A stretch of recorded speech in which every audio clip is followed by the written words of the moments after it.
Hey,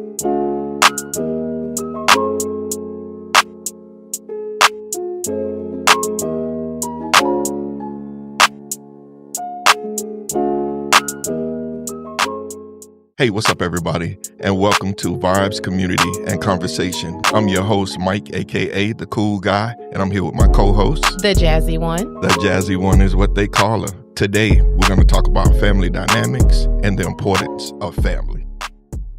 Today, we have a special guest with us. It is my sister, Agnes Montez Boykins-Harmon. All right. All the way from Chipley, Florida. Chipley. I'm so happy to have my sister here today. Took a little bit of work to get on camera today to talk a little bit, but I thought that she would be one of a great person to have a conversation with about family because, of course, she's my sister. Yeah, absolutely. We could talk about kind of how we grew up and some different things that's going on. She has a family of her own. Mm-hmm. She has grandkids. Okay. And so, hey, we're gonna just go ahead and jump right on in. All right, let's go. All right. So, I'm gonna call you Agnes because that's what I call you, but others call her Montez. So tell me, how important is family to you? I was asked that question recently, as in what was the most important thing I wanted to give thanks for at that time. And of course, God comes first. Mm-hmm. But they said, aside from God, my word was family.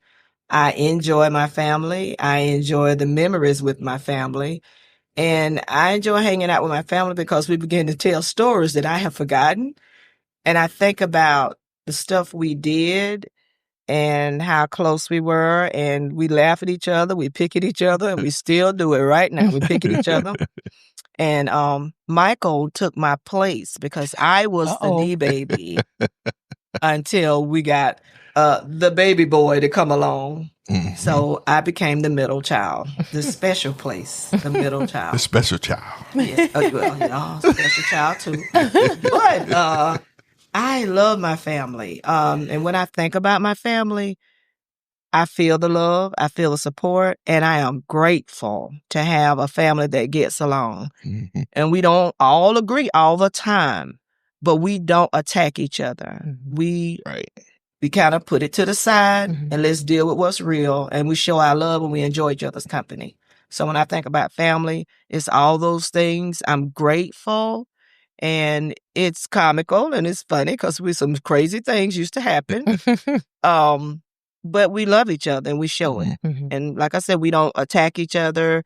We can just hang together and eat. And mainly that's the main thing we do. We get together, we eat, and then we talk about each other. We pick at each other, but we do not do anything to harm each other. So it's special. And I'm not saying anyone else's family is not special, but I'm grateful for my family. I'm proud to be a part of this family. This family has molded me into the person that I am today. And I feel I'm a pretty cool guy. And I really appreciate family. What about you, Jazz? No, family is everything. I grew up in a single parent household. It was my mom and myself, and I have an older brother who passed away in 1999, but we were close together. And then my grandmother has always been a major part of my life, even to this day. And it's amazing to be able to have somebody that you can call on and count on, and they're going to come no matter what. Even if you done messed up, it's like, Grandma, I need you, and she going to be right there. She might pop me later, but she gonna be right there to help me. And it's been the same, with cousins and things like that. As the years have gone by, we've lost a few people and things have changed a little bit, but that core is still there. We know we can lean and depend on each other when we need to, and we gonna come ready to fight if necessary. It don't usually come to that, but we willing to do what we need to do to help and support each other no matter what. And so I was reading a statement, and it says, family dynamics refer to the patterns of interaction, relationships, and roles within a family unit. These dynamics are shaped by various factors, including culture, family history, and individual personalities, and they can significantly impact the well-being of family members. Healthy family dynamics foster strong emotional support and positive interactions, while unhealthy dynamics can lead to stress, conflict, and even dysfunction. Mm-hmm. And we all know in families there is a little dysfunction Right. you know, and but what I've noticed with this family, when there are things going on, Right. we rally around each other Mm-hmm. to support each other. And these are the things, the reason for this conversation today is to expound on that a little bit and to get folk who have not experienced these things to kind of see what takes place. Mm-hmm. Because, you know, we can't take it for granted that we come out of the house and we're one way, someone else is going to come out and be the same way because they're not coming out the same environment all the time. Right. Mm-hmm. And so I wanted this conversation to be one that maybe someone can listen to it and a young parent can start to formulate Right. that foundation. So I just want to just talk a little bit about coming up Mm-hmm. and we was in church almost not 24/7, but we was in church like Quite often. 22 Oh, Lord. 6. Right. And I remember being like, man, when I get older, I ain't going to church, boy, because, man, we always got to go to church. Fast forward to now, I just turned 59 years old. I'm a Leo. Whoop, whoop. That's right. Let's go Scorpio. No, we're not going to talk about that. They ain't got here yet. So, but I fast forward to now, and those were those seeds of greatness that were planted to where we now are starting to grow different ways, and we're able to be those examples for our kids, our grandkids, others, our peers, whoever it may be. And so I'm grateful for the way I was raised. I might not have agreed with it at the time, Right. but as I would see it now, Right. I'm grateful for that. Right. So I can remember some of the times, like we were kidding, and I tell my kids this. Even when you got that bicycle, it couldn't leave the driveway. Mm-hmm. Nope. We were not allowed to ride bikes in the middle of the road. We could not visit. You know how people let kids hang out at somebody else's house? No, we didn't get to hang out at other people's houses. They made sure everything we needed was right here in the house, in the core, right here. Okay. Now, other kids were welcome to come to our house. Right, They would come for cookouts, barbecue. Daddy used to basically snatch them off the street. You hungry? And other people could come to us. But I felt like we were extremely sheltered. But I didn't know I was sheltered at the time because I was having a good time. Okay. You know, being a child in this family. And I was sort of a loner, and I was kind of a tomboy because I used to hang upside down in the trees in the backyard, and I used to make mud pies, but I'd be by myself. But when my alone time was done, I was with the family. We were all doing things. I can remember when it was bad weather, we had to sit quiet, had to turn off the TV, but we could sing. So we would sing songs. I remember we used to do that row, row, row your boat, and everybody had a little part to sing and harmonizing. And yes, we were in church. I could tell you. Tuesday night, Wednesday night, Thursday night, Friday was choir rehearsal. Right. If there was a youth meeting at a church once a month, then you have Saturday going on. Then it's Sunday was all day. Sunday school, regular church, YPWW, and then evening service. So we had 4 services. So I was raised in the church, and this is all we knew. Our family basically was church family or relatives. Okay. That's it. Church family or relatives. Okay. We knew people in school, and we could hang out with them in school, but that kind of was the extent of it. Got it. But I liked it. I was kind of an introvert, so that little nest, so to speak, I was good with that. But I did have to learn later on as I got older that, you know, you got to branch out. You got to go do something different, right. you know. Definitely. So even with my kids now, my grandkids, every 2 weeks, I look forward to them coming to my house so I can cook for them. And I try to coordinate it where everybody can come. But I do have a son in Kentucky. He can't come every 2 weeks. But I enjoy those Sunday dinners. I'm tired as all get out, but I get to look at my kids interact. I get to look at my grandkids interact. We get to have fun with them, and we get to teach lessons. Okay. And so I look forward to that. Yeah. You know, and I'm retired now, so I'm sitting there waiting now. When it coming? You know, basically, either I go visit some of them, but family is extremely important. It is. It's important. Absolutely. It is, definitely. And so, Jazz, you have 2 sons. I do. So, talk a little bit about the foundation that you have been building for these years. You have a 17-year-old and a 8-year-old. I do. I do. So kind of talk about how you're raising them to teach them about the important things in life. Okay. Oh, goodness. I think the core is a relationship with God and how that's the start of everything.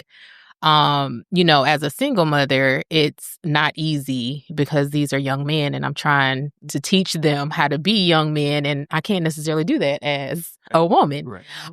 So I'm grateful that I have godly men in my life. I have an older cousin who I call Papa, and he's always available to talk to them and help them and guide them as well. But I just want them to know that it's okay to make mistakes.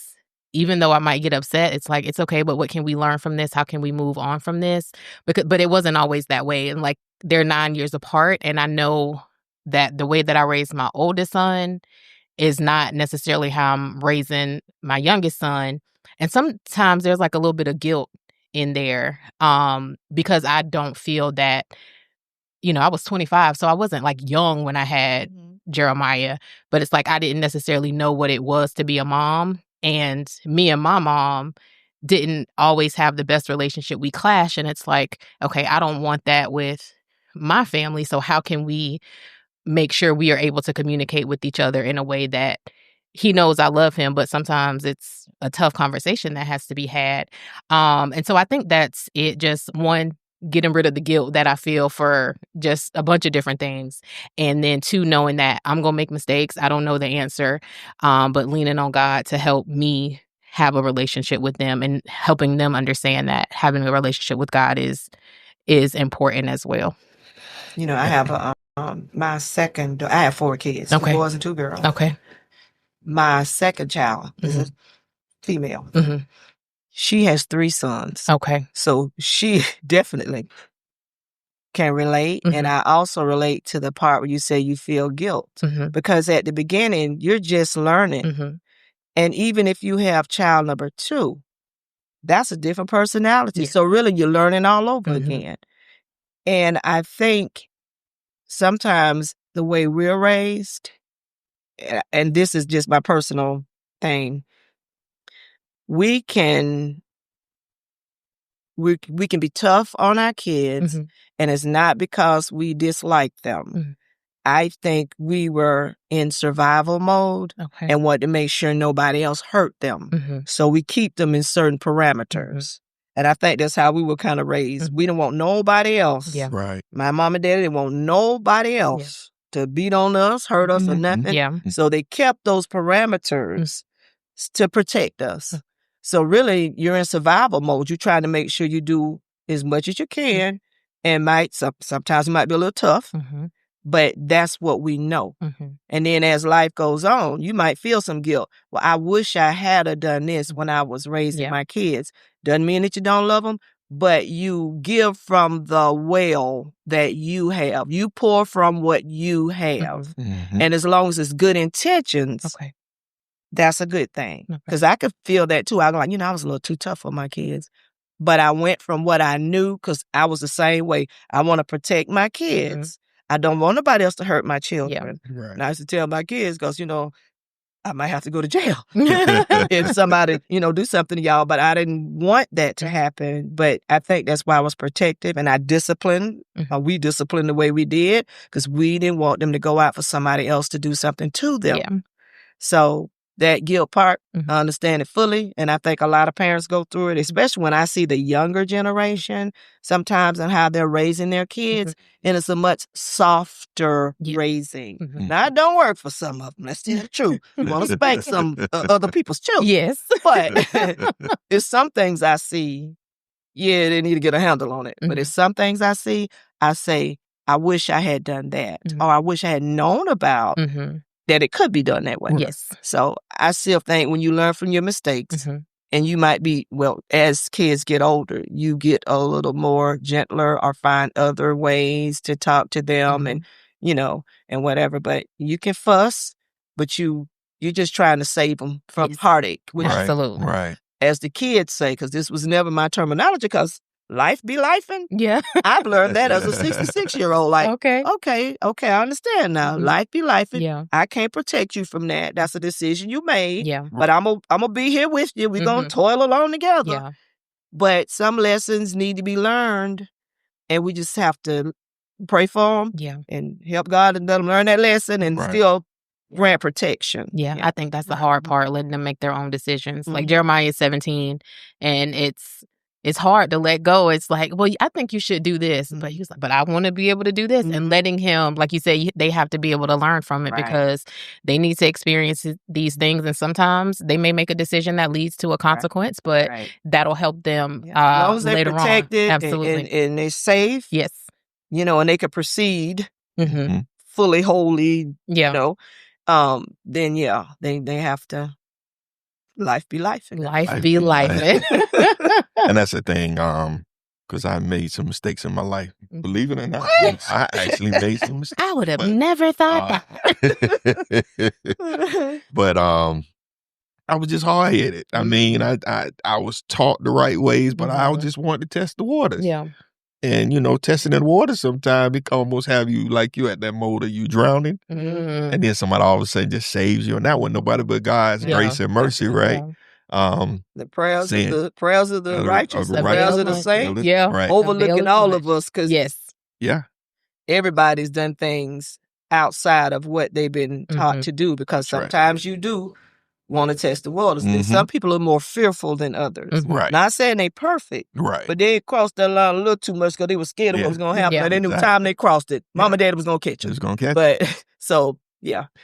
And that was, those are the things like, I remember my mama, so we would want to go play basketball, football, whatever. And mama say, boy, you don't need to go and play no ball. You're going to go down there and get hurt. And just to show, one time I broke my ankle. Oh, goodness. And the next time somebody bit me in the top of the head playing basketball. And so the next time I said, Mom, just don't say nothing. Just don't tell me. Thought it was her. Like, oh, you putting some ball with you. Oh, goodness. But jinxed you. But I appreciate that because she was worried about our welfare as we left out of here from within the nest. Right. Mm-hmm. And because there were so many things out there that could have attacked us. Right. And those are the things we worry about today with our kids, grandkids, because there are so many vices available to them. And we don't want them to make the mistakes. They will make mistakes, but we have to know how to have a conversation with them, not beat them down, but encourage them to think about it and make better decisions. Yeah. So, I think we all are still learning, because if you put it in reference of God, He's still doing that same thing. He is still teaching us, protecting us when we step outside from under the umbrella of safety, still protecting us, and we still learning lessons. Like, well, Lord, had I known that's all I needed to do, I could have just did that, and I'd have saved myself up. Yeah. Right. But God is still looking out for us the same way, because we are not perfect. No. Right. He is still looking out for us. So that God set up the family. So therefore, we are looking out for ours and trying to guide them in the right direction as much as we know how. Right. So, yeah. And it's our job. It's our job to cover our family. It's our job to pray for them, encourage them to do the things that God would have us to do. I think it's tough. I'm not telling anybody it's easy to raise, especially these days, because I feel like there's more out there. Because if you could probably, I know this is strange, but if you could think about by Moses' time, it wasn't much he had to worry about his children. Yeah, y'all had a field and some animals. Take care of them. But there was stuff to, entice them. But nowadays, and the scary part too is other people are raising their children totally different. And you can pour 18 years into a child. It would take one influence. That's right. Just one. and then your child will be veering off away from what they were taught. Mm-hmm. But the Bible says if you teach them when they're young, mm-hmm. they'll come back. Yes. They'll come back to what they're taught. Mhm. And you can hear a lot of people say that, I was raised in the church and I got away from the church and I was out there and I was doing my thing. Mhm. And eventually They make it back. They come back. Yeah. They come back in the church. Or they come back to Christ. Let's put it like that. I'm a living witness of that. So people always saying how I used to be running and doing this and that. Now I'm acting like my daddy. My daddy used to be at church all the time doing something. He was always serving. Yeah. Not only at church, but he was serving people in the community. He was always talking about God. He carried around the little New Testament in his top pocket. Okay.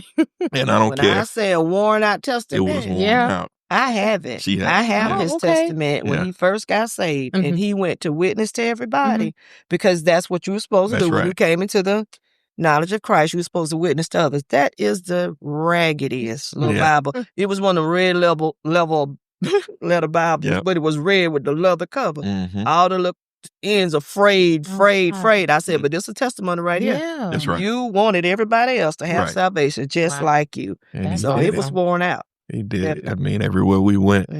Sometimes we would hide a little bit like, oh, Lord. Here you go.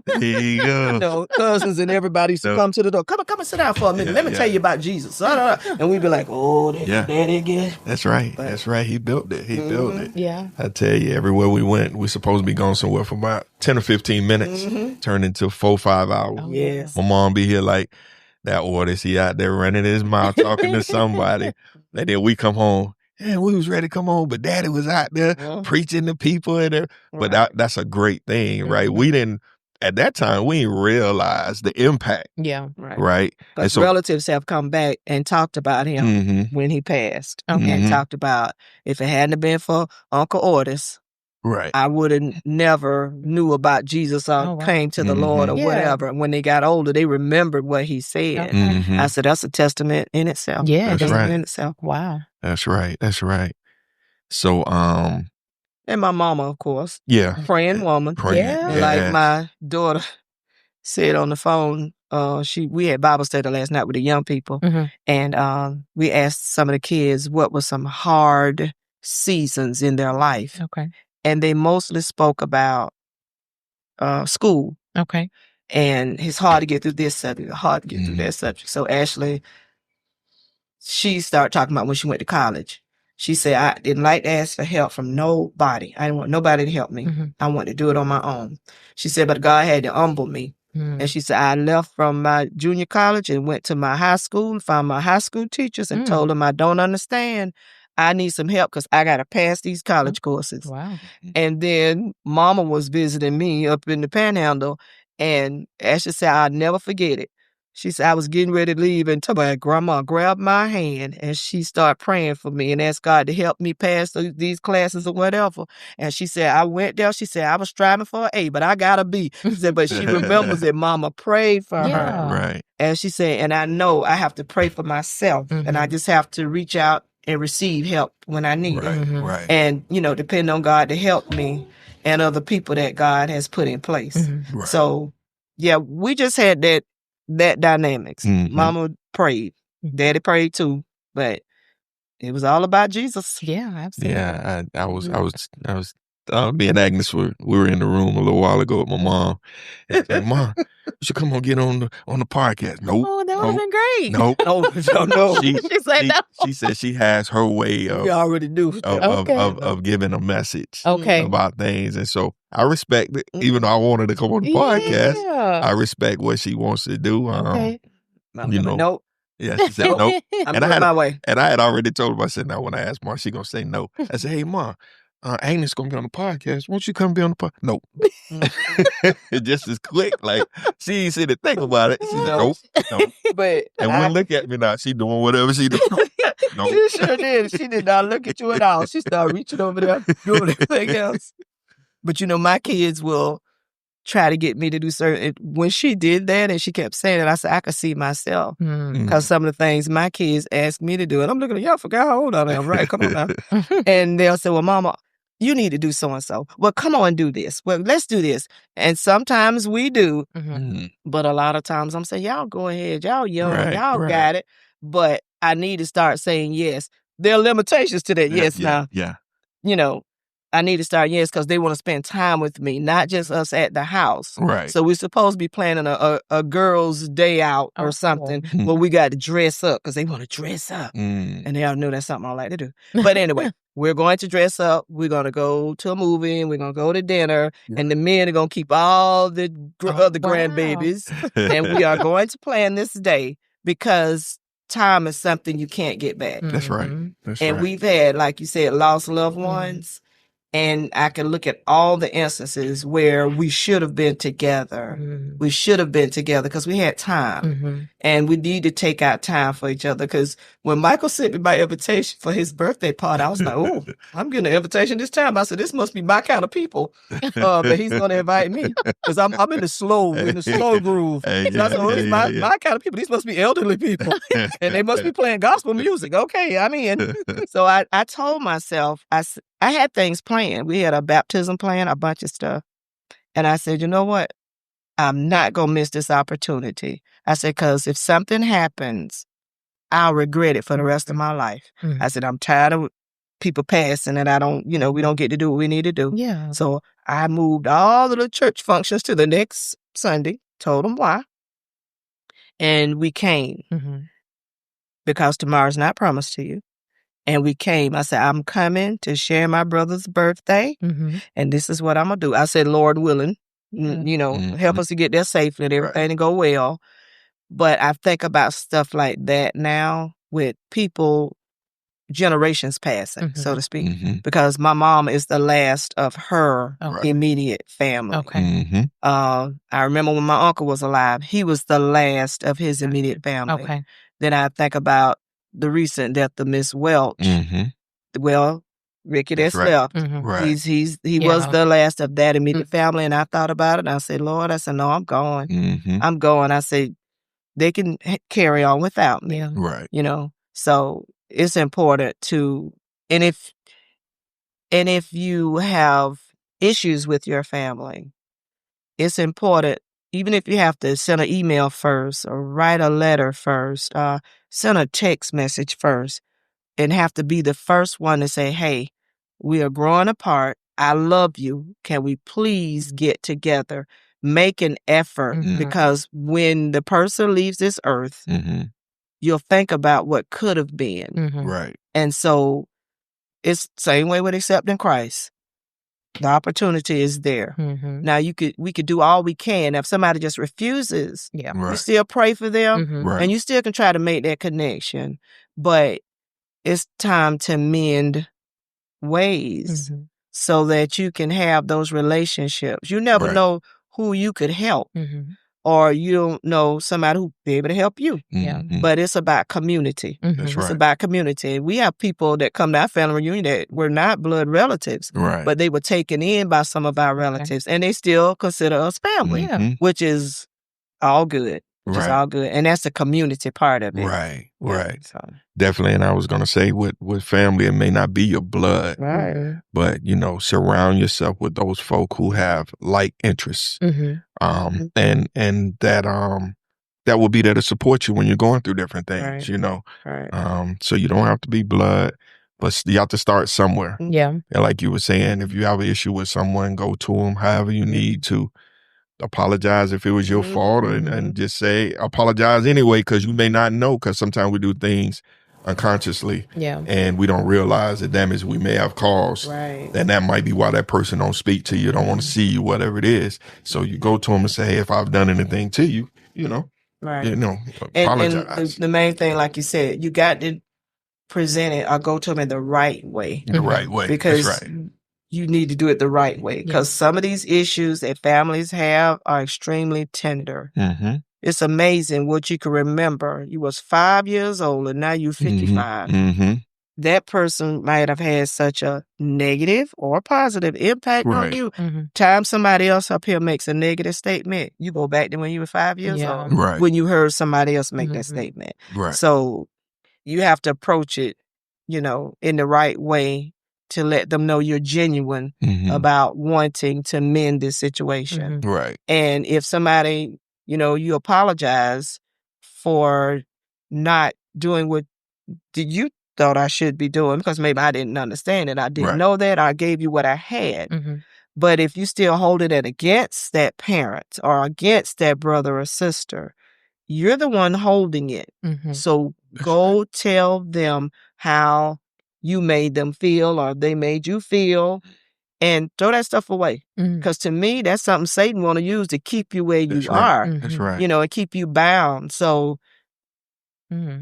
I used to tell people this: if it don't bother you, you good, let it go. Mm-hmm. But if it vexes your spirit enough that it keeps coming up in your emotions, and it keeps coming up, got to go mend that. You got to go fix that. That's You right. can't just let it continue. Definitely. Definitely. I just want to give a shout out to Jazz. Jazz part of the family now, because, you know, she put in some work helping out. Whatever when I come up with some of these crazy ideas or whatever, she's constantly writing it down and gonna make it happen. She gonna remind me of stuff. You know what I'm saying? So when you talk about family, she's not blood, but she family. Yeah. She gonna step in and she I gonna could tell support. that at the birthday party. I was like, girl, he got you running around. And so, But she did tell me. She said, but I said, did he tell you to do all this? And she told me, no, I volunteered. I was like, okay. I did. and you don't find many people like that. You know what I'm saying? You know, when you find a genuine person, you make sure you treat that person with utmost respect. Yeah. Right. And you always have to say you're grateful for them and acknowledge them. Right. And I acknowledge you as well, because I know you retired and you wanted to come, and I appreciate you coming. Well, if I wasn't retired, I was. You gonna still come? I was still. You was just if I had to take off from work, I was just getting ready to say you're gonna take off from work. I was gonna come. But I appreciate that, and you were a great help in putting things together and That's being a there part of my personality that to is, help people. we're gonna step in and we're gonna help to make sure that happens. So I appreciate that. And Part of our raising. It was definitely Part of our raising. That's right. To help people. To this I used to day. tell my own kids for their grandparents and their people, they would say, I need you to come up here and share me some pecans. So Mr. Harmon, my husband's dad, would want them to share the pecans. He wanted to pay them. And I used to tell my kids, don't you ever take That's any right. money. Nope. You learn to help people without being paid. There you go. That's what you're supposed to do. That's right. Don't take no money from them. I know they just want to give y'all 50 cents or whatever. I said, but don't take it from them. Just say, that's okay. I did this because I love you or whatever. Don't take any money, because I don't want you to ever think that every time you do something good, somebody got to pay for it. Right. I didn't want them to grow up with that thought. Yeah. Right. And exactly. right now, I could be honest, my kids don't take money from people when they can give them help. Right.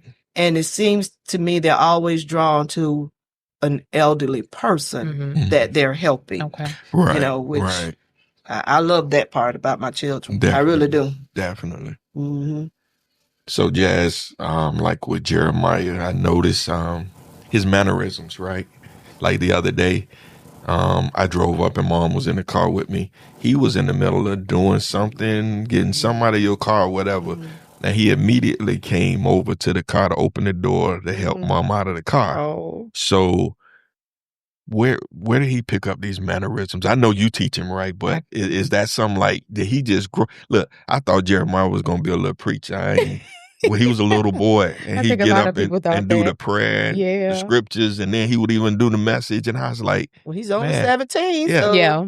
And so I know God gave him a gift, and he may not have realized the magnitude of the gift that he possesses. How do you feel about that as a parent? Okay, you was asking me a couple questions there. So as far as like the stopping to help and opening the door, some of that is just in him. I don't know if he's observed other men that he respects doing it, so he does that as well. And then that's something that I also like. I'll stop and just stand and look at the door.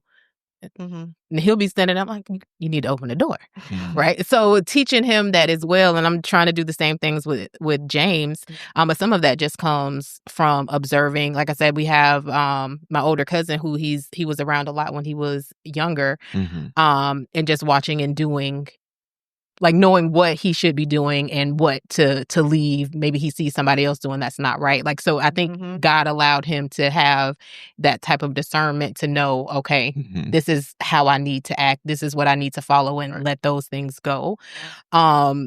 But the first time he gave a message at church, I was blown away because I was like, he didn't get that from me. He didn't get that from me because I wasn't going to church as much. He spent a lot of time with my grandmother, his great grandmother. Shout out to Silver Fox. Yes, my grandmother, Mother McKinney. So he spent a lot of time with her, and like when he gave the message, it's like, you know, I have a relationship with God. I know all the, you know, I have read my Bible, all that. And it's like, wow. And I didn't really help him. Like he knew what the topic was. And, you know, he was just on it that day. And I was surprised because he and I hadn't really had conversations like that. Like we talk about the Bible a little bit, but nothing in depth enough for me to think that he'd be able to do that. Like his first time, I think he was 13 when he gave his first message. And he taught me that, okay, you need to be doing something a little bit different, because my relationship with God at that time wasn't the best because there was a lot of things going on, but he kind of reinvigorated me. It's like, okay, I must be doing something okay for my son to be able to have this type of relationship with God, to be able to deliver this kind of message that not only is helping young people, but it's helping and affecting older people as well. And then it was like, oh, they need you to do this. They need you to do that. They need you to do this. And not realizing that he was okay with helping and doing it sometimes, but he felt that he couldn't say no. And that was something that when I realized that, I was like, okay, I need to take a step back because I can't force him to do what he doesn't want to do, even though he's great at it, right? He's been able to do a good job. He doesn't want to feel forced to do that. That might not be what he wants to do right now. And then that's kind of how that giving him the opportunity to make his own decisions. And he would be able to say no.